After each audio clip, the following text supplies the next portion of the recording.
É mais do que uma entrevista, é menos do que um debate. É uma conversa com um contraditório em que, no fim, é mesmo a opinião do convidado que interessa. É um debate em que eu perco sempre. Perguntar Não Ofende é o podcast semanal assinado por mim, Daniel Oliveira, o que não faz chorar.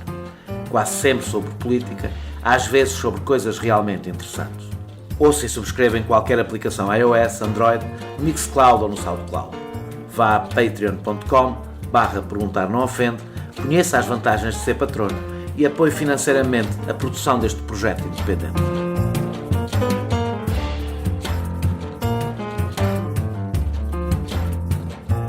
Concorreu nas últimas eleições e conseguiu aproximar-se da votação que o Bloco de Esquerda teve nas legislativas anteriores, as melhores da sua história. Para esse resultado terá contribuído o descalabro de Maria de Belém, mesmo no fim da campanha eleitoral. Mas é indesmentível que Marisa Matias é um dos rostos mais populares e empáticos do Bloco. Não deixa, no entanto, de ser uma repetição. A fasquia está alta para Marisa Matias, abaixo do que teve em 2016, será uma derrota. Mas há outra nuvem que paira sobre a cabeça de Marisa. A possibilidade de ficar atrás do candidato de extrema-direita, risco que as sondagens dão como provável.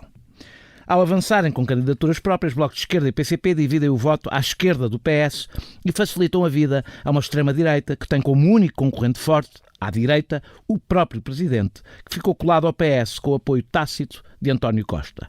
E se ficar à frente, Ventura não deixará de usar estas eleições para se afirmar como uma oposição mais relevante do que o PCP e o Bloco. Marisa Matias vai a votos num momento especialmente sensível para o Bloco.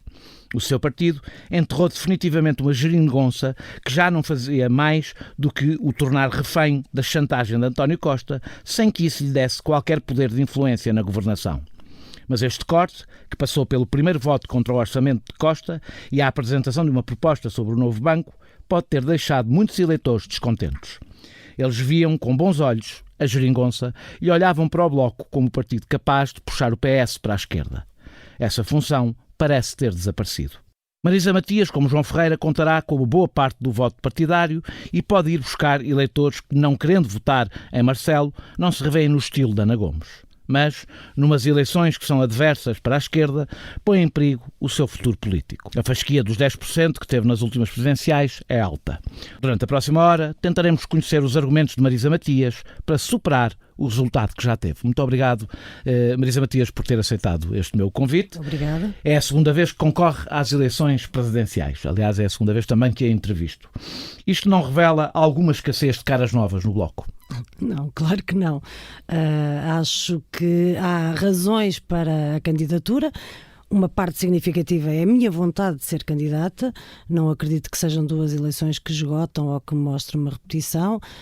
Acho mesmo que há razões que ultrapassam tudo isto. Eu apresento-me estas eleições porque estamos num momento de crise, estamos num momento muito complicado e, à semelhança de 2015, que estávamos a sair de uma crise económica e financeira que se traduziu numa crise social gravíssima para a sociedade portuguesa, estamos agora numa crise pandémica com consequências económicas, sociais, que ainda estão longe de conhecermos na totalidade. E, portanto, as razões que me fizeram apresentar em 2015 para a eleição de 2016 são, em parte, as mesmas desta candidatura, a que acrescento, obviamente, outras exigências. Nós estamos num momento em que percebemos que a qualidade da nossa democracia depende, por exemplo, da qualidade dos serviços públicos. E eu acredito que é preciso fazer esse debate, esse combate também nas eleições presidenciais. A questão da saúde, se houvesse uma razão primordial para me apresentar a estas eleições, e há mais, mas se houvesse uma, eu não teria nenhuma hesitação em dizer que a questão da saúde é a principal. Que é uma área onde o Presidente da República não tem grandes poderes, o que não impede, eu vou-lhe fazer muitas perguntas sobre assuntos que o Presidente da República O poder do Presidente da República é mais do que formal, e acho que saberemos bem os dois disso. Tem poderes formais, mas para além disso tem capacidade de influência. E se pegarmos na questão da saúde, percebemos que não foi a ausência de poderes na área da saúde que impediu Marcelo Rebelo de Sousa de ter feito pressão para incluir os privados na Lei de Bases de Saúde. Decidiu avançar, mas a sua candidatura foi decidida na realidade na mesa nacional do Bloco de Esquerda. Isto não desvirtua a natureza apartidária destas eleições? O que foi decidido na mesa nacional do Bloco de Esquerda foi o apoio à minha candidatura. A minha candidatura não foi decidida na mesa nacional. Se não tivesse o apoio do Bloco de Esquerda na mesa nacional, teria apresentado? Ter-me apresentado, sim. Custa-me um bocadinho acreditar que não, se apresentaria sem o apoio do apresentado. Bloco. Eu apresentei-me e fico muito contente com o apoio do Bloco, como é evidente, e não tenho nenhum problema com isso. Mas a minha apresentação de candidatura foi muito anterior à discussão, como deve ser, à discussão no partido. Portanto, não está apenas a cumprir um dever partidário. Não estou apenas a cumprir o dever partidário, porque as razões da minha candidatura, além do mais, são razões que vão para além e muito daquilo que é a agenda do Bloco de Esquerda. Eu não vou fazer uma espécie de eco, nem estou a fazer do que é a agenda do Bloco de Esquerda. E eu acredito... Mas a sua estrutura de campanha é a estrutura de campanha do Bloco de Esquerda, não é? Portanto, mas eu acredito que... Estou a entrevistá-la no mesmo sítio onde entrevistei quando foi candidata pelo Bloco de Esquerda. Com certeza, e volto a dizer, agradeço o apoio do Bloco, e agradeço mesmo. Agora, dito isto, eu acredito que esta campanha e o programa com o qual me apresento é um programa que vai muito para além do Bloco de Esquerda e que tem a ver com os próprios fundamentos da esquerda no seu conjunto, e é um programa que procura resgatar o melhor da tradição de esquerda na defesa de um país, de uma Constituição que procura proteger as pessoas, mas sobretudo de uma resposta à crise que não estamos a ter. Qual é a diferença entre votar num candidato do PCP e na candidata do Bloco de Esquerda? O Daniel sabe perfeitamente. Mas eu até posso saber e não sei se sei. Mas, de qualquer das formas, os ouvintes, não estamos a falar qual é a diferença entre votar no PCP e no Bloco de Esquerda. Qual é a diferença entre votar na Marisa Matias e no João Ferreira? Que, aliás, não é a primeira vez que se confrontam também. Não, já nos é a terceira vez que se confrontam. Já nos confrontámos para o Parlamento Europeu. Eu não fui candidata à Câmara de Lisboa, portanto não me confrontei aí com o João Ferreira, mas seja como for, a verdade é que eu trabalho há muitos anos com o João Ferreira. E apesar de partilharmos algumas das agendas e bem... Até partilham o mesmo grupo parlamentar. Partilhamos o mesmo grupo parlamentar, que é um grupo confederal e, portanto, com liberdade total de voto, e isso parece-me que é o que deve ser. Mas, como já disse, trabalho há muitos anos com o João Ferreira, precisamente porque estamos no mesmo grupo parlamentar e partilhamos muitas questões, nomeadamente a defesa de quem trabalha, dos direitos laborais, etc. Mas estamos longe de ter uma agenda comum, por exemplo, em relação à política externa. Não é... Qual é a diferença em relação à política externa dos dois? Toda a diferença. Acabámos agora de votar no Parlamento Europeu, por exemplo, uma resolução em relação ao que se passa na Bielorrússia. Eu votei a favor, o João Ferreira votou contra. Mas se pensarmos bem, a nossa linha é toda a diferença. Eu acho que temos uma diferença enorme no que diz respeito à proteção dos direitos humanos, à proteção ou não de regimes totalitários. Acha, portanto, que o João Ferreira apoia regimes totalitários? Acho. As opções são do Partido Comunista, são do João Ferreira. Acho que as opções de política externa do Partido Comunista são criticáveis, mas são as deles, não são as minhas, e, portanto, desse ponto de vista há uma diferença enorme desde a Bielorrússia à Venezuela, enfim, Angola. Podemos fazer todo um levantamento, Coreia do Norte, enfim, há um conjunto... Mas não é seguramente só por isso que há duas candidaturas já. Claro que e não. A minha pergunta é que eu fico muitas vezes com a sensação que o Bloco de Esquerda e o PCP estão sempre a medir um ao outro. E nunca chegaram o Bloco e a Marisa nunca chegaram a ponderar uma candidatura conjunta que federasse todos os que estão à esquerda do Partido Socialista. Eu acho que nós estamos num momento essencial do debate da nossa própria democracia e daquilo que é a representação democrática neste país. E acho e acredito profundamente que numas eleições presidenciais a riqueza dessa democracia também é medida pela pluralidade e pela diversidade de candidatos e candidatas que se apresentam. E acho, além disso, que não havendo muita expectativa em relação ao resultado destas eleições, um maior número de candidaturas à esquerda é aquilo que nos pode permitir pensar melhor uma possibilidade de um cenário de segunda volta. Acredito mesmo nisso. Aliás, lembro que o Daniel também já defendeu isso em outras eleições e estou de acordo. Quanto mais candidaturas à esquerda, mais temos o pluralismo daquilo que é a diversidade política em Portugal. Nós não estamos a falar de uma eleição que pode dispensar o debate político ou dispensar a apresentação dos programas políticos que estão disponíveis, passa a redundância, para as pessoas poderem escolher. Não estamos, e acho mesmo que essa diversidade numa eleição que começou por ser uma eleição aparentemente sem grande novidade e já com o resultado pré-definido, acho que é a diversidade de candidaturas à esquerda que nos permite poder pensar num cenário de segunda volta e fazer essa disputa. Há uma diferença nestas eleições em relação a outras onde esse discurso faz sentido. é que o PCP e o Bloco avançam com candidaturas próprias, divididas, numas eleições que são especialmente favoráveis a um candidato de extrema-direita, que é a primeira vez que vai existir numas eleições. Não acha que a divisão da esquerda nestas eleições corre o risco de dar um segundo lugar a André Ventura, com o significado político que isso tem?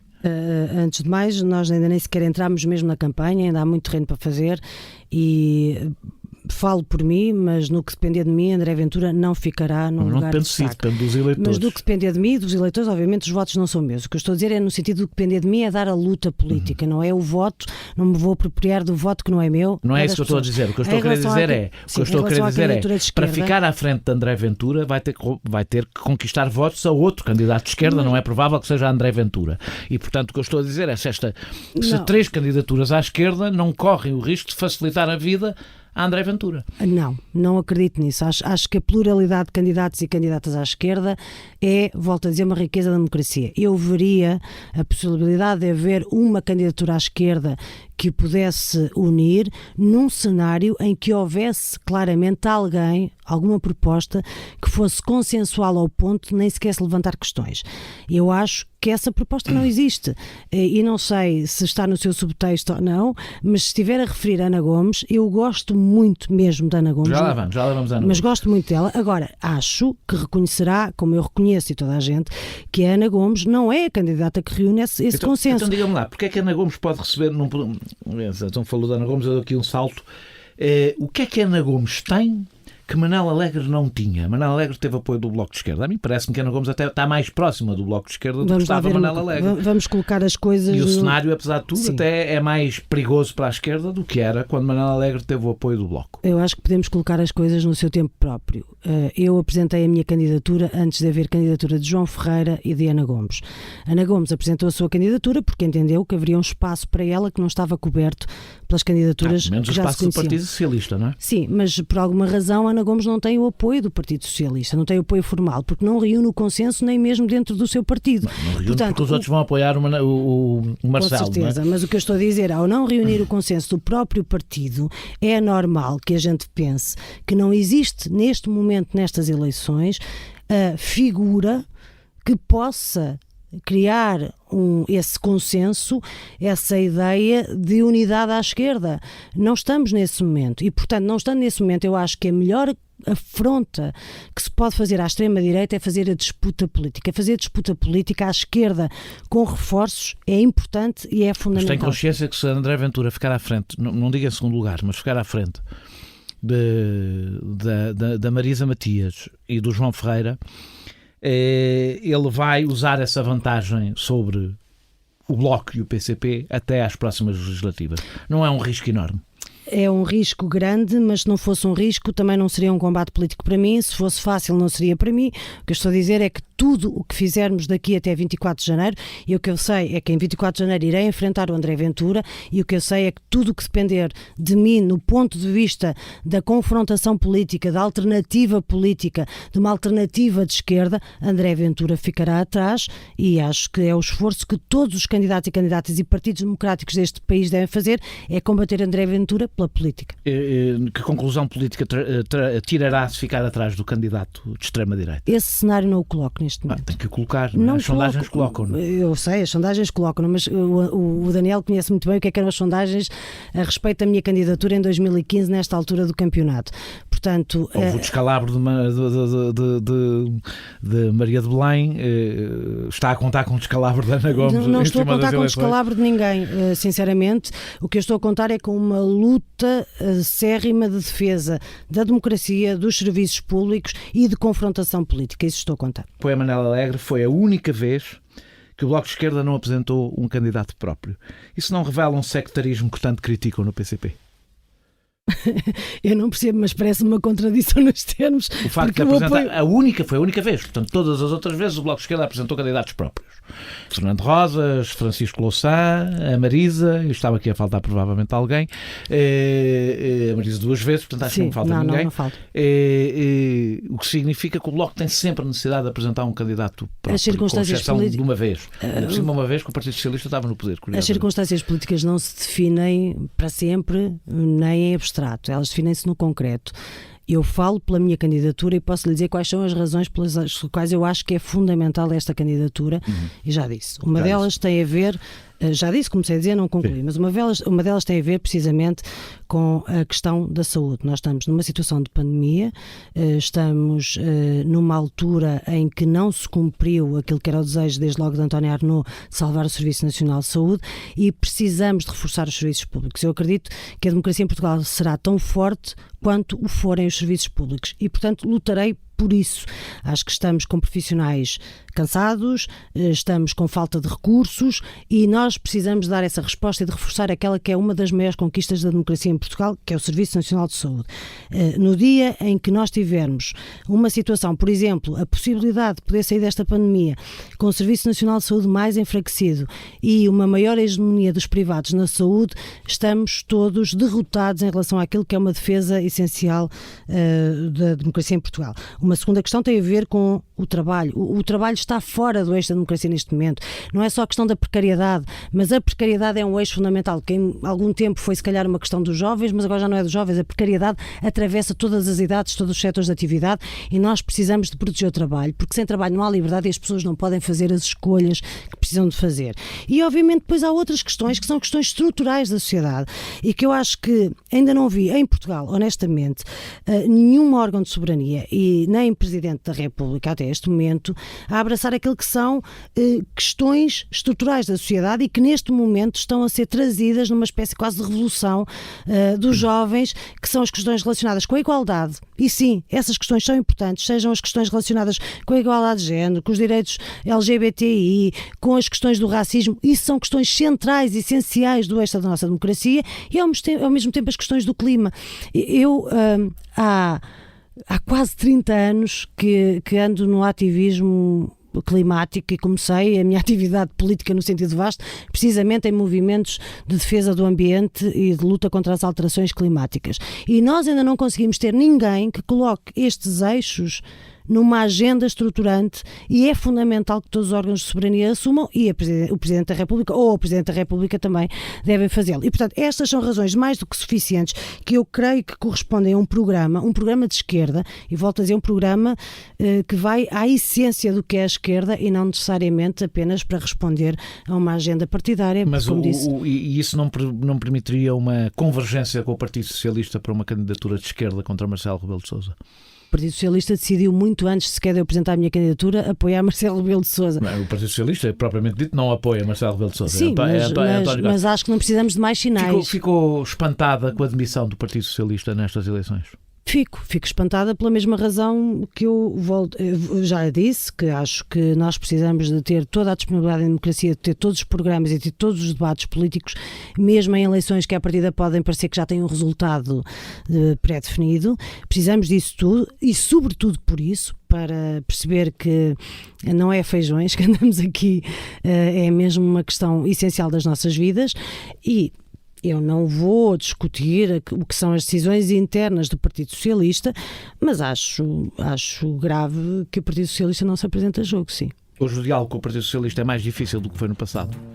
Através de patreon.com/perguntar não ofende, pode apoiar diretamente a produção deste projeto independente.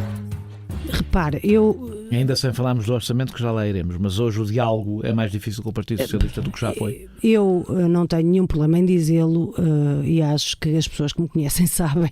Quem não me conhece fica a saber. Não tenho nenhum problema em dizer que eu teria preferido 1000 vezes que a seguir às últimas eleições legislativas, tivéssemos conseguido chegar a uma solução que tivemos, semelhante à que tivemos na última legislatura, e que pudesse ter havido um acordo mais vasto e formalizado, se quiser, à esquerda, à semelhança do que aconteceu com a Geringonça.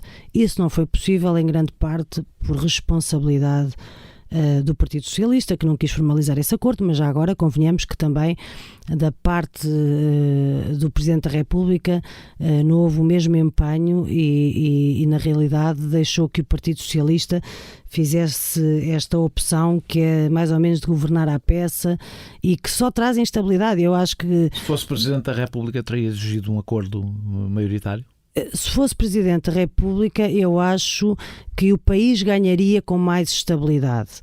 E havendo mais estabilidade, ou seja, e havendo um acordo, havendo objetivos comuns, havendo um programa para os vários anos da governação, obviamente o cenário seria muito mais de estabilidade do que aquele cenário que estamos a viver. Quer dizer, desde que aconteceu isto, basicamente o Partido Socialista tem usado a carta da crise política a cada decisão, a cada tomada de decisão. Mas há uma coisa que mudou agora, não é? Com a pandemia e a crise económica, tudo coisas que não eram esperadas no princípio da legislatura. Pensa que há um governo minoritário que tem condições para enfrentar e se pensa que não sei se pensa que sim, se não, o Bloco de Esquerda está disponível, a Marisa é do Bloco de Esquerda, portanto também lhe vou fazer perguntas sobre o Bloco de Esquerda, está disponível para se entender com o Partido Socialista ou só está à espera de colher os frutos do descontentamento que aí vem? Não, acho que isso é muito injusto. Acho que quem acompanhou com seriedade e obviamente eu estou a fazer esta entrevista por ser candidata à Presidência da República, mas não vou fugir a nenhuma questão que tem a ver com as minhas responsabilidades. Até porque tenho feito, também as fiz ao João Ferreira, sendo dirigentes partidários. Estou só a dizer que vou responder, ou seja, estava a dizer porque é que vou responder, porque acho que devo responder. Eu sou dirigente do Bloco de Esquerda, eu apoiei, por exemplo, o voto contra o orçamento do Bloco de Esquerda, isso é público, e portanto não vou fugir a nenhuma questão que diga respeito a isso. Mas dito isto, acho que quem acompanhou este debate e o que foram os últimos meses percebeu que houve muito pouca disponibilidade do Partido Socialista de fazer esse tipo de negociação e de conversas, e eu tenho muita pena que assim seja. Agora, não está nenhuma porta fechada, quer dizer, naquilo que eu acredito como dirigente do Bloco é que isto não significa que as portas em relação ao Partido Socialista estejam fechadas, acho que não. Acho que é um erro pensar-se que em relação a isto estamos a definir toda uma trajetória. Agora, o que nós temos que perceber é que uma negociação tem esse peso, é negociação, e portanto não pode ser uma negociação com base no programa de uma parte, a imposição de uma parte e a cedência total do outro lado, com todas as devidas diferenças que existem no resultado eleitoral, na representação que se tem no Parlamento. É por alguma coisa que se põem 4 condições para a aprovação do orçamento e não se põem 40, é porque se tem noção de qual é a dimensão do grupo parlamentar e tem-se noção de qual é o peso da representação, mas não aceitar nenhuma, não querer essa discussão. Eu espero sinceramente que o Partido Socialista esteja numa lógica diferente para os anos que aí vêm e em anos difíceis, anos de crise. Acha que o eleitorado do Bloco percebeu o voto contra o Orçamento de Estado por parte do Bloco? Este orçamento não é pior do que outros a situação que nós estamos a viver é que não é diferente, é que é muito diferente de outras e é muito pior. E acha que o eleitorado percebeu? Eu não sei, eu não consigo pôr-me na cabeça de toda a gente. Eu acho que a generalidade do eleitorado percebeu, sim, e acho que é fácil, em certa medida, se não se quiser contaminar o debate e o discurso sobre o orçamento, acho que é fácil percebermos porque é que este voto surge. O Bloco não mudou as suas propostas em relação ao orçamento.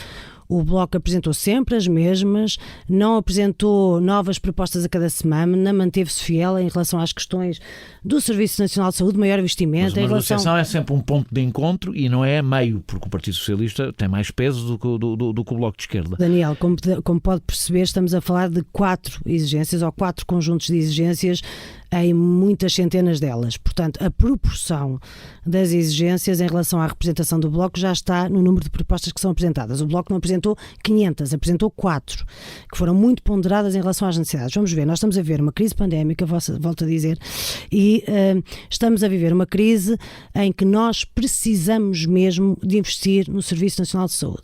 Nós chegamos ao final de 2020 com menos médicos no Serviço Nacional de Saúde quando começou a crise pandémica. O Partido Comunista conseguiu nestas negociações algumas cedências nessa matéria. Vamos lá ver uma coisa. O que se conseguiu nestas negociações foi exatamente o que o Bloco tinha conseguido em relação ao Orçamento de 2020 e não foi cumprido. O que era preciso e que não se conseguiu de lado nenhum foi a autonomia para que o Serviço Nacional de Saúde possa fazer as suas contratações. O que não se conseguiu nem em 2020 nem em 2021 foi regras que têm a ver com a exclusividade e com o reconhecimento das carreiras, e não estou a falar apenas de médicos, estou a falar, por exemplo, de auxiliares, que não se conseguiu ver o reconhecimento da carreira dos auxiliares. Portanto, nós não estamos a falar de uma grande conquista, estamos a falar, por um lado, de um investimento do Serviço Nacional de Saúde igual ao 2019. E o ano 2021 é muito diferente de 2019 em relação à saúde. Acho que não preciso explicar às pessoas porquê.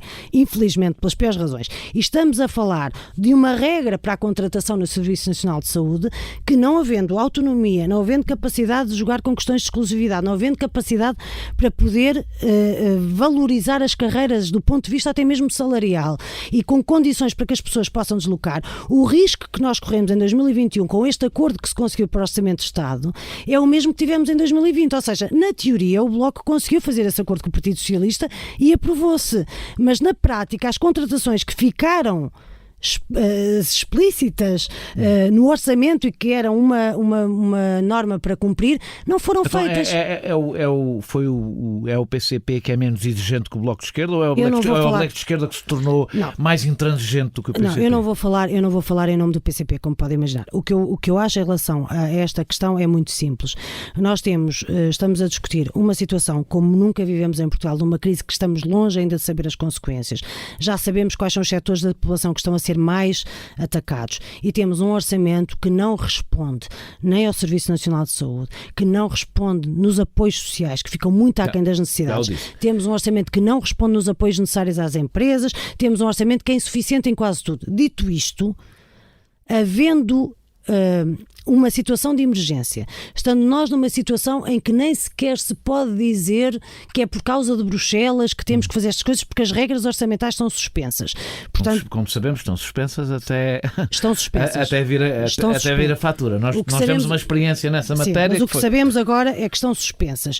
E se a nossa lógica para governar, para investir, para lutar pelo país, for estar com medo e não fazer nada em função do que está para vir, neste momento há condições para investir e nós vamos defender melhor as pessoas e a democracia se conseguirmos investir e se conseguirmos perceber. Uma das críticas que tem sido muito feita, que eu ouço muita gente fazer, é que o Bloco podia pelo menos não ter saído da negociação logo no início, ou seja, ter viabilizado, como o PCP fez, a primeira votação e depois manter a negociação e ver até ao fim. Não havia uma pressa de demonstrar a vontade do PCP romper com a geringonça? Olha, honestamente acho mesmo que nós prestamos um mau serviço à democracia se fizermos isto com base em calculismos. Não foi calculismo por parte do Bloco? Não, eu acho mesmo que é uma acusação injusta e acho mesmo que quem quiser pensar um bocadinho sobre as razões percebe que há razões de sobra para se fazer esta disputa e que este é o momento para fazer. Nós estamos a viver a pior crise que temos memória em democracia. É uma crise que não temos ainda sequer a noção total das suas consequências e um governo de um país que está com esta crise tem que apresentar um orçamento e discutir um orçamento que possa responder. Não é um orçamento pensado para 2019. Nós não podemos ter o mesmo investimento em saúde que tivemos em 2019. Estamos com uma pandemia. Ninguém vai compreender isso. Nós temos profissionais que estão esgotados. Temos faltas de recursos em todo o lado. O que é que nós vamos fazer se colapsar o Serviço Nacional de Saúde? Não podemos fazer nada. Portanto, o que nós temos que fazer é impedir esse colapso e garantir que toda a gente pode ter acesso. E essa é uma forma que se faz por via de uma aprovação de um orçamento decente. E eu creio que as pessoas perceberão isso e volto a dizer, isto não significa... Não há muitos sinais de perceber, porque o Bloco caiu-se, tem olhado para as sondagens, mesmo não liga alguma coisa às sondagens, são um barómetro como outro qualquer, e a verdade é que o Bloco, depois de ter votado no orçamento, está a cair nas várias sondagens.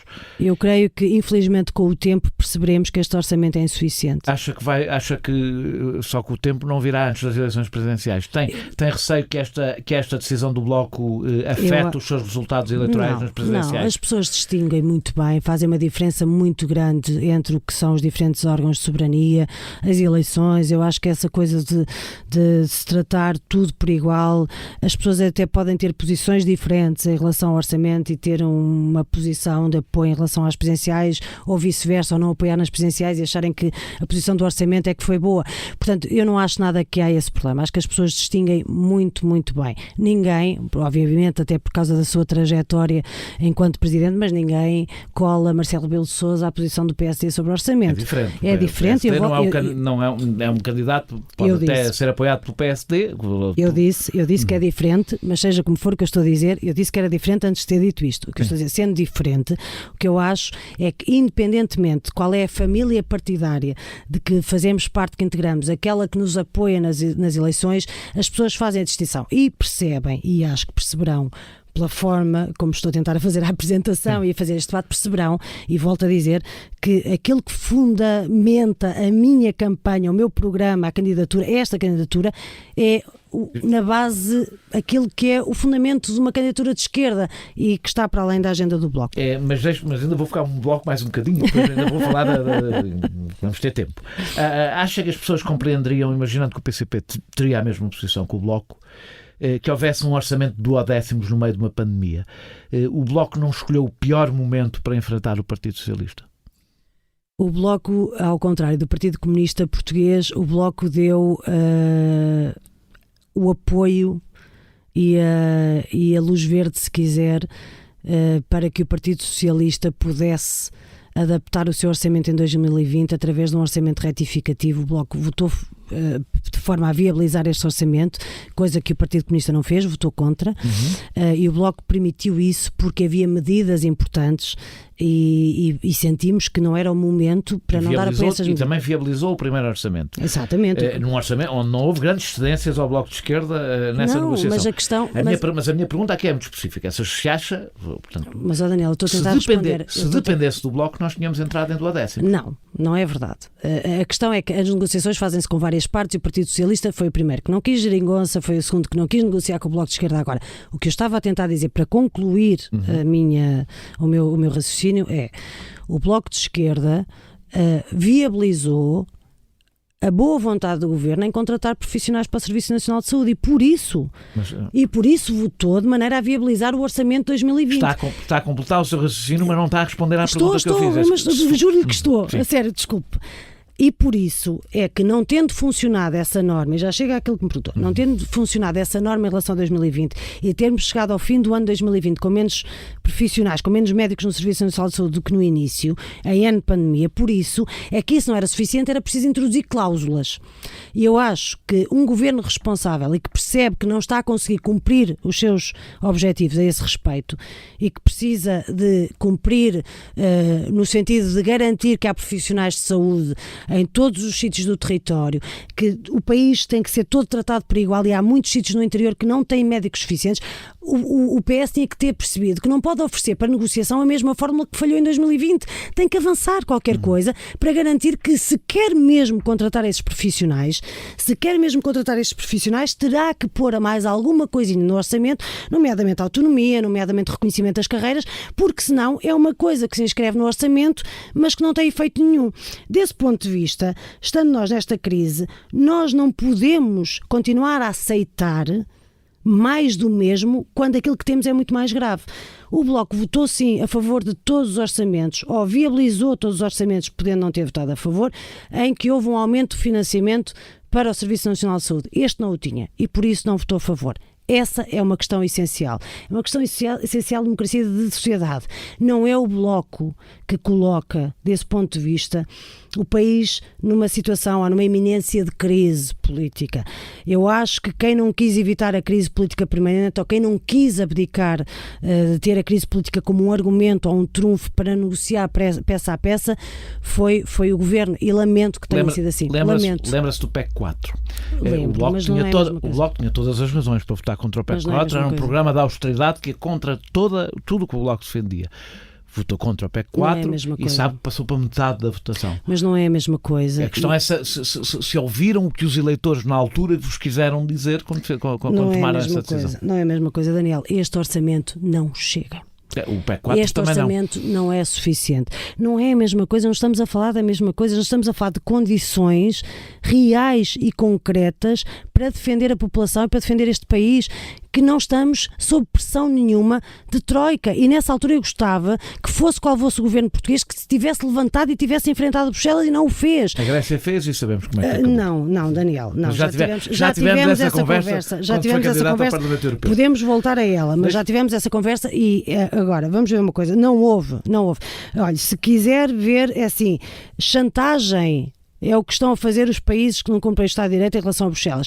Países como Portugal nunca fizeram valer os seus direitos e o seu peso e o seu valor. Já agora concorda com a posição que António Costa tem tido em relação à Hungria e à Polónia? Olá, eu sou a Raquel Marinho e pode ouvir o meu podcast de poesia associado ao Perguntar Não Ofende em opoemaensinacair.pt.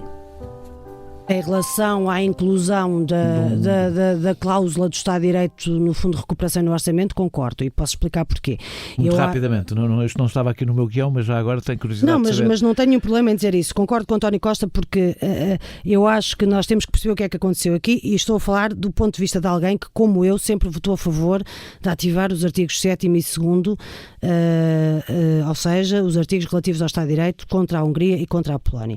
E acho que é essencial, que estamos num momento que não podemos de forma nenhuma deixar a democracia para trás e o Estado de Direito para trás, e portanto estou perfeitamente à vontade porque sempre votei a favor. No entanto, o voto que tem a ver com o Fundo de Recuperação e com o Orçamento e vincular o Estado de Direito a isto, eu não votei a favor, abstive-me, e posso explicar porquê. Acho que António Costa tem razão, que é nós diminuímos a democracia, diminuímos o Estado de Direito, quando em vez de assumirmos que esse respeito tem que ser cumprido transversalmente e que tem que ser uma condição, e o que é que estamos a falar nisso? Estamos a falar de direitos de voto, estamos a falar de direitos de participação.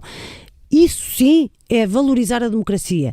Associar o cumprimento do Estado de Direito só e apenas à transferência de fundos é reduzir a importância que tem o Estado de Direito, é colocar a defesa do Estado de Direito numa situação frágil, porque como é que estamos a ver? Acha mesmo que os países da União Europeia vão deixar de receber os fundos que tanto necessitam do Fundo de Recuperação para poder responder à crise? Eu acho que é mais fácil abdicarem da condicionalidade do Estado de Direito nesses fundos do que propriamente deixarem de receber, porque as economias estão a precisar. Então, a ideia de ter colocado o condicionalismo associado ao Estado de Direito na distribuição dos fundos e do orçamento foi uma ideia peregrina dos países ditos frugais em julho.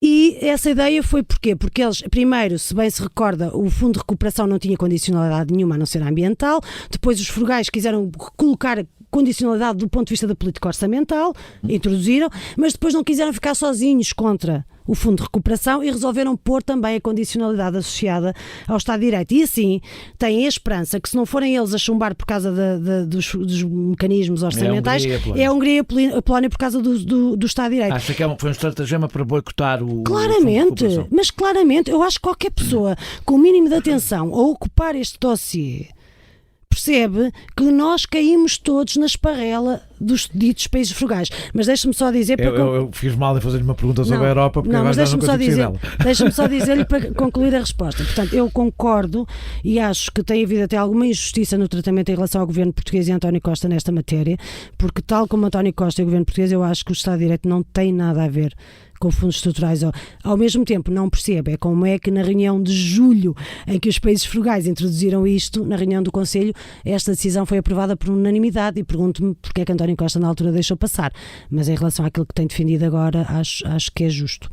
Já agora, estávamos no orçamento, queria falar também do novo banco. A proposta do Bloco de Esquerda sobre o novo banco não corresponde a não cumprir um contrato. Não, de forma nenhuma. Pensaram nas consequências que isto pode ter para o sistema financeiro, o que acabou de ser aprovado? Temos muito tempo para fazer as coisas bem, não é? O incumprimento do contrato só se verifica se chegarmos a maio, quando normalmente se faz a transferência para o novo banco, a transferência anual, e essa transferência não for feita no caso de ser devida. Nós não estamos nesse momento, nós estamos num momento em que temos todas as razões. Primeiro, começando ao início, não fomos nós que iniciámos esta questão, embora esta seja uma questão para nós muito importante desde sempre, mas desde os idos tempos das primeiras vendas que foram feitas e que nunca concordámos com este mecanismo. Mas seja como for, ainda este ano, no Parlamento, na Assembleia da República, o Primeiro-Ministro disse que não seria transferido mais dinheiro para o novo banco até haver as garantias de uma auditoria. Que era a auditoria da Deloitte, se bem a auditoria da Deloitte mostrou muitas fragilidades que têm que ser colmatadas. Porquê? Porque a auditoria da Deloitte, entre outras coisas, não fez a verificação do cumprimento do acordo com o Estado por parte da Lone Star.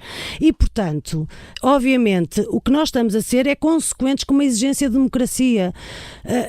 O contrato tem duas partes.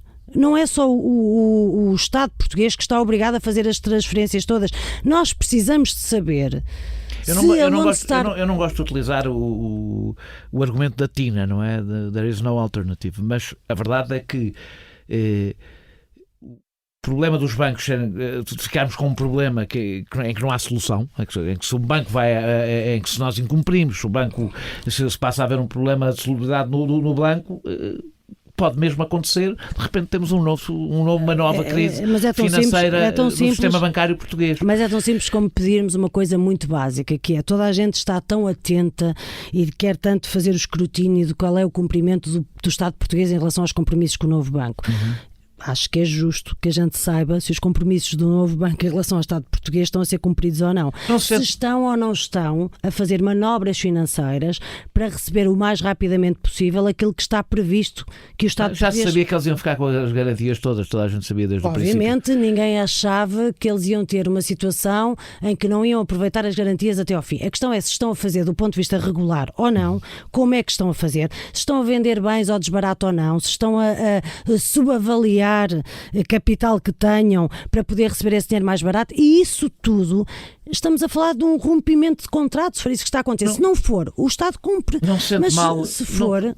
Não se sente mal ao ver o seu partido votar ao lado do PSD e às vezes até do Chega, mas neste caso do PSD, quer no orçamento, quer na questão do novo banco? Olha, as razões são muito diferentes, como sabe. As do novo banco, por acaso, as do não, Rio as razões não são são assim muito... tão não, era isso diferentes. que as razões são muito diferentes em relação ao orçamento. Estamos a falar entre, de um lado, a defesa do Serviço Nacional de Saúde, para voltar a usar a questão do exemplo da saúde, mas podemos usar outros, e sempre, como assistimos do lado do PSD, uma vontade extrema de dar mais hegemonia aos privados nesta matéria. Portanto, isso é no orçamento, mas no novo banco não. No novo banco, eu devo dizer, eu ouvi as declarações de Rui Rio e achei bastante serenas e justas e percebo perfeitamente. O que eu não percebo, ou seja, percebo em relação a este voto, que acho que qualquer pessoa que pense um bocadinho sobre este assunto percebe que não há mal nenhum em pedirmos a uma parte do setor financeiro que tanto tem levado dinheiro dos contribuintes, mas tanto que pelo menos mostre que é pessoa de bem neste contrato, que está a fazer tudo como deve, e nós não sabemos, temos dúvidas sobre isso. E portanto me pareceu normal. O que não me pareceu normal foi todo o comportamento até aqui do PSD em relação ao sistema financeiro e ao desbarato que houve. Mas em relação a esta decisão concreta de Rui Rio, devo dizer que me pareceu razoável do ponto de vista do bom senso. Bem, vamos sair do orçamento. Criticou Marcelo Rebelo de Sousa por o seu representante nos Açores ter dado posse ao governo regional. Tendo uma maioria no Parlamento, o que deveria ter feito o Presidente da República? Tendo esse governo uma maioria que o suporte, o que é que deveria ter feito o Presidente da República e o seu representante? Nós não estamos a falar de um governo com um apoio qualquer. Estamos a falar de um governo regional com o apoio do Chega. E a esse respeito, devo dizer-lhe que acho que o papel do Presidente da República é não dar posse a um governo com o apoio do Chega. Essa é a primeira questão. Mas vamos lá por partes. Em relação aos Açores, nenhuma tentativa houve de ter outra formulação que não fosse esta. Houve uma pressa, houve uma necessidade de se avançar para uma solução que eu não me lembro, confesso, não me lembro de ter visto. Teria chamado primeiro o Vasco Cordeiro para formar governo e só depois o... Podia ser, ou podia ser. Sabe o que é que aconteceria? Porque há uma diferença em relação a Portugal, a limitação de mandatos. A Portugal continental, sim. As eleições nacionais, sim. Há limitação de mandatos. Portanto, Vasco Cordeiro, se fosse chamado, não poderia depois concorrer a umas eleições antecipadas.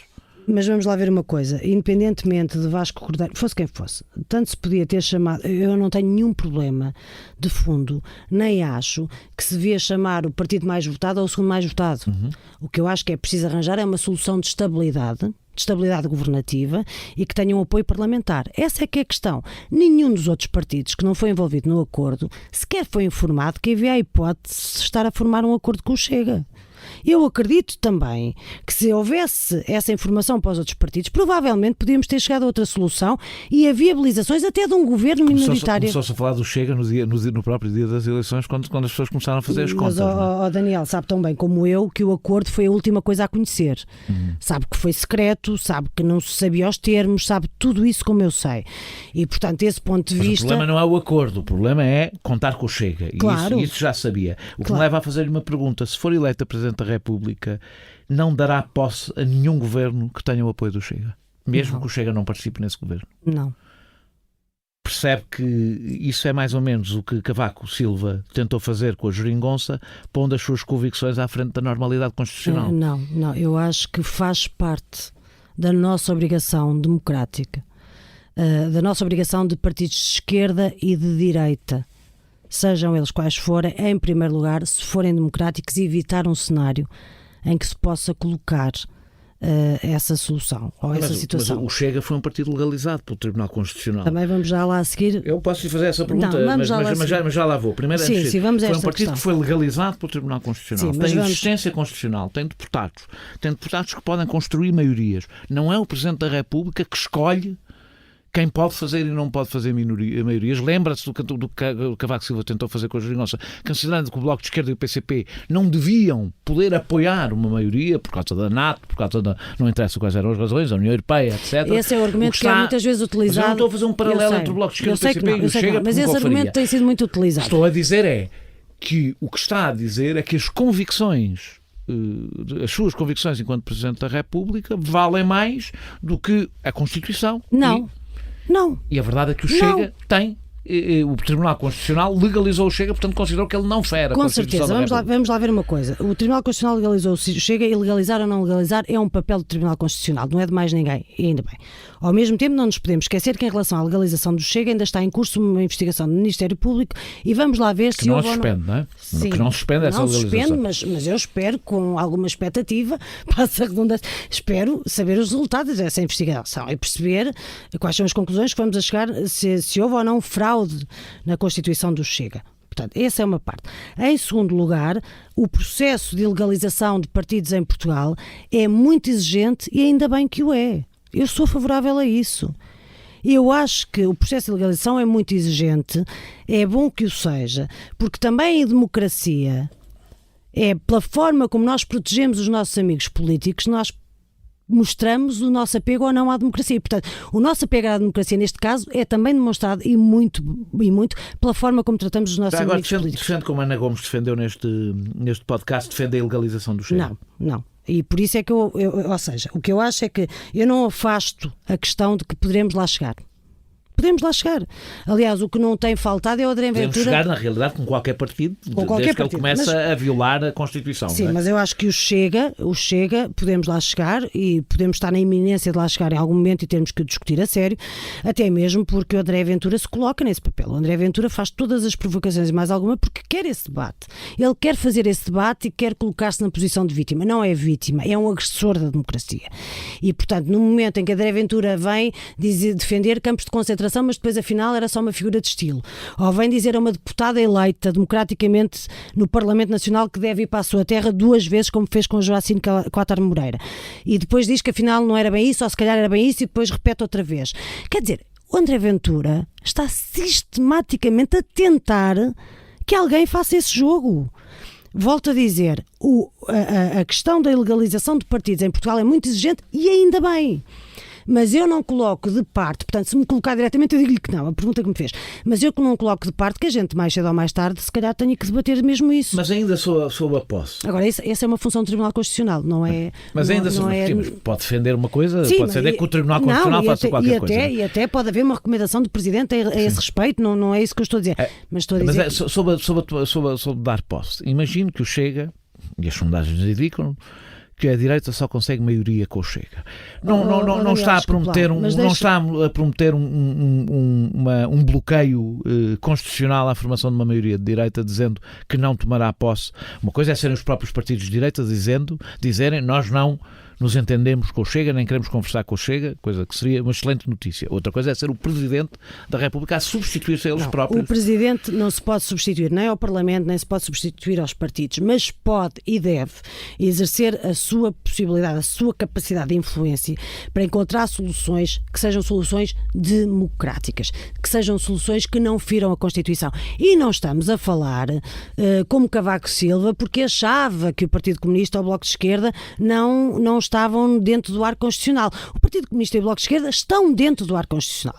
Em relação ao Chega, volto a dizer, a questão da ilegalização é uma questão mais complexa, embora, volto a dizer, não sei se não chegaremos lá um dia destes, mas neste momento não é essa a questão. A questão é que não há dúvida, do meu ponto de vista, de que cabe a quem está a representar um órgão de soberania defender a Constituição, como cabe a cada partido que tem assento parlamentar defender a Constituição. E desse ponto de vista temos a obrigação de procurar soluções que não passem pela constituição de um governo com membros ou com o apoio da extrema-direita. O Presidente da República tem poder para fazer isso.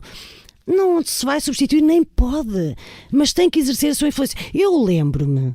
E a sua influência é não dar posse a um governo que tenha apoio. Estamos a falar de apoio, não é? Sim, é não dar posse, porque depois, ou seja, o preço que pagamos sobre isso é um preço geral para a Constituição, para a defesa da Constituição, peço desculpa, para a sociedade.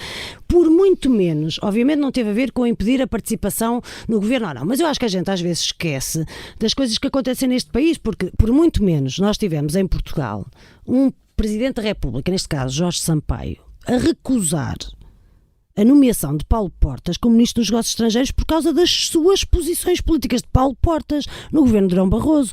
Por alguma razão, Paulo Portas acabou a ser Ministro da Defesa e não Ministro dos Negócios Estrangeiros. O que eu estou a dizer é assim, esta coisa de se achar que um Presidente ou uma Presidente da República é uma figura de estilo ou uma flor de lapela, não é. E deve defender. Porque é que Paulo Portas não foi aceito pelo Jorge Sampaio para ser Ministro dos Negócios Estrangeiros? Porque não ia encaixar bem num país integrado na União Europeia com um ministro que supostamente era eurocético. O que significa que o Presidente pode um dia também não dar posse a Marisa Matias, por exemplo, como Ministra dos Negócios Estrangeiros, por causa das suas posições europeias. Daniel, isso até podia colar, não fosse o facto de a gente saber que a coisa de eurocética não cola comigo, porque não é verdade. Eu tenho posições críticas, é diferente. É diferente. Disse André Ventura que era um vigarista e um cobarde. Isso não é descer o debate ao nível do próprio André Ventura? Não. O André Ventura consegue pôr o debate a um nível mais rasteiro que eu acho... Mas então não aproxima? Não acho que aproxima. Acho que isso não é uma matéria de opinião, é uma matéria de facto. E, portanto, quando é matéria de facto, ou seja, nós vemos André Ventura a dizer uma coisa e o seu contrário, e eu sei porque é que ele faz isso porque assim chega a mais pessoas e pode jogar com as contradições e tentar agradar a toda a gente que tem capital de descontentamento. Mas a verdade é que é um oportunista, sim. Uma pessoa que tem uma foi vigarista e cobarde. Também vigarista, ou seja, podemos fazer várias, ou seja, usar muitas variações dos termos. Vigarista, oportunista, cobarde, sim. É. Em todas as declarações que tem tido, ou seja, o André Ventura quer nos levar para o século XIX outra vez, quer dizer, ele defende coisas como a pena perpétua e de vez em quando até vai para além disso.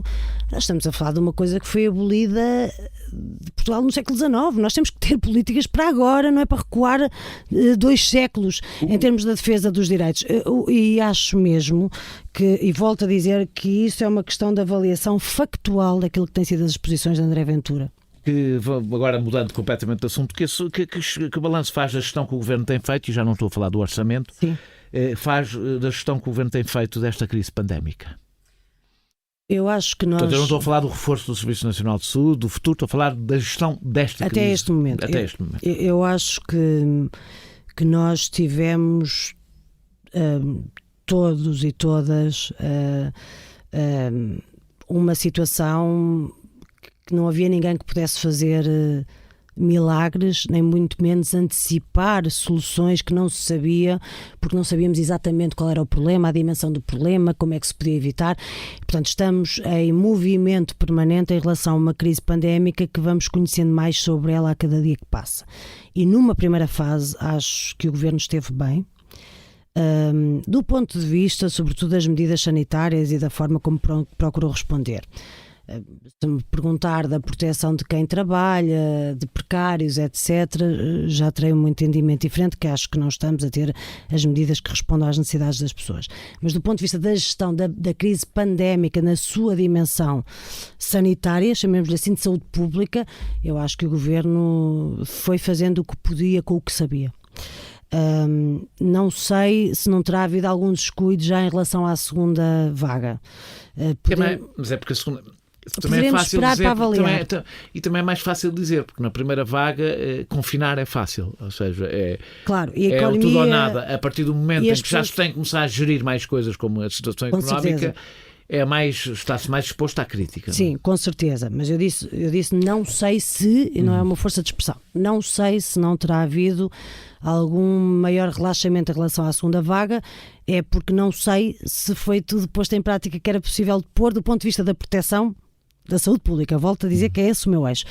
Porque não sei se foram usados todos os recursos que era possível, se foram usados todos os meios que era possível, nem tudo que era possível para evitar essa segunda vaga. E o Presidente da República se Marisa Matias fosse o Presidente da República, teria o mesmo tipo de cooperação que Marcelo Rebelo de Sousa teve com o Governo? Em relação à gestão da crise sanitária, eu acho que é importante haver essa cooperação. A crise é muito mais vasta do que a crise sanitária. E o que é que quis dizer, disse a dada altura, que o Presidente não esteve do lado que era mais necessário? O que é que quis dizer com isso? Eu volto a dizer que acho que num Presidente tão presente como este, e que de facto abraçou várias causas e até muitas pessoas, sociais, várias causas. E várias pessoas. Nisso, aliás, tem alguma coisa em comum com a Marisa Matias, não é? Gosta muito de abraçar pessoas. Pois gosto, não tenho problema nenhum. Acho que quer Marcelo Rebelo de Sousa, quer Marisa Matias vão ter um problema nesta campanha em que não podem abraçar. Eu acho que temos todos um problema na vida de falta de abraços, mas se calhar sou só eu a achar. Mas dito isto, acho que um Presidente tão presente não esteve nunca presente em relação, por exemplo, às questões do trabalho precário. E é um problema estrutural. Mas não se referia propriamente à pandemia. Não é na pandemia que acha que o Presidente da República... Acho que são outras questões. Acho que são questões como o trabalho e a proteção do trabalho. Acho que são questões relacionadas que temos, se calhar, formas diferentes de ver a relação dos órgãos democráticos e dos órgãos de soberania na defesa, por exemplo, dos interesses face aos interesses financeiros. Várias coisas que temos linhas muito diferentes, mas uma das maiores ausências acho que é claramente a proteção, ou melhor, a não proteção laboral, a não defesa, a não dar voz, e nós vimos na crise pandémica que as primeiras pessoas que ficaram à rasca e mesmo aflitas são as pessoas que têm vínculos precários e que não sabem o que é que vão de fazer à vida. Estamos a chegar ao fim da entrevista. Se ficar abaixo da votação que teve em 2016, considera-se derrotada? Teve, se não me engano, 10,1%. Sim, à volta de 10%. Eu quero, obviamente, bater-me pelo melhor resultado possível. Eu sei que isto é vazio, mas é genuíno. Quero bater-me pelo melhor resultado possível. Isso e no sentido, e toda a gente, eu sei, toda a gente, e no sentido de tentar que este programa, esta proposta à esquerda possa ter o maior apoio possível, e vou fazê-lo com o que está ao meu alcance, e estou disponível desde logo para derrotar André Ventura no dia 24 de janeiro. Um dos objetivos é ficar à frente do candidato de extrema-direita. Acho que deve ser um objetivo de qualquer pessoa que se diga democrática, defensora dos valores democráticos, é derrotar André Ventura por via da política e dos resultados. E ultrapassar o seu... Ou para si a fasquia dos 10% não é relevante? O que é porque, apesar de tudo, tem alguma importância que ser a segunda vez que concorre. Se tem menos do que teve nas últimas eleições, dificilmente pode dizer que teve uma vitória. Eu concorro porque acho que faz sentido a minha proposta, porque faz sentido as questões que eu quero debater, porque faz sentido falar deste programa e, volto a dizer, sobretudo num contexto... Concorre porque o importante é participar? Não, claro que não. Que é aquilo que dizemos às crianças quando vão jogar, quando entram num jogo, é que o importante é participar, porque tem um objetivo. Eu não sei se isto começa a ser muito afetuoso, ou seja... Já falei de abraços e de crianças. Primeiro é a questão dos abraços e dos beijinhos, depois é a questão das crianças. Eu não estava a compará-la com uma criança. Eu não sei onde é que vamos terminar com isto. O que eu quero dizer com isto tem um objetivo político, além de participar na campanha e impor o seu... quer dizer, pôr os seus pontos de vista em debate, tem seguramente objetivos eleitorais. Claro que sim. E a minha resultado. insistência, se considera que teve uma derrota, se ficar abaixo da votação da percentagem que teve nas últimas eleições. Eu volto a responder que mesmo não é por fraqueza nem por não conseguir contabilizar, juro, é porque é aquilo que falávamos no início.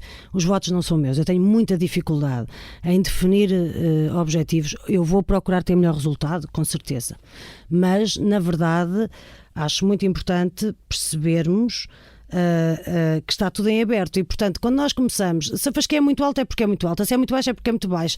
Eu acho que temos que ir até ao infinito e mais além naquilo que for permitido dentro de um combate eleitoral. Isto é uma referência dos desenhos animados. Exatamente, mas isso foi de propósito. Eu sei. Foi de propósito para não quebrar o ciclo dos abraços, dos beijinhos e das crianças. Tenciona regressar à política, vai-me dizer que o Parlamento Europeu é política nacional, mas tenciona voltar à política nacional, propriamente dita, não é? Já respondeu, Daniel, eu nunca deixei a política nacional. Não, está bem, mas tenciona voltar ao Parlamento Europeu. Pode eu ser só exerci funções de representação neste momento no Parlamento Europeu. Se tenciona, se gostava um dia de ser deputada à Assembleia da República? Nunca pensei no assunto, sinceramente. Juro, nunca pensei no assunto mesmo. E acho que eu não vou abandonar a política, não sei se sempre em cargos de representação, mas não vou abandonar a política seguramente e não ponho de hipótese nenhuma de lado essa ou outras formas de está há muito tempo no Parlamento Europeu. Ajude-me, há 11 anos. Vai fazer 12 anos, portanto vai cumprir os 3 mandatos quando chegar ao fim deste mandato. Não é muito tempo. Vou cumprir se não houver resultados diferentes. Se não houver resultados, se não for eleita Presidente da República. Não acha que é muito tempo num cargo? Acho que deve haver rotatividade entre os diferentes cargos e não serei novamente candidato ao Parlamento Europeu precisamente por isso. Porque acho que no caso do Parlamento Europeu, e digo isto, pode parecer que estou a falar em benefício próprio, não é, juro que não é, eu já disse juro 2 vezes, mas eu quando digo juro é uma força de expressão, ou seja, estou mesmo a dizer aquilo que quero dizer.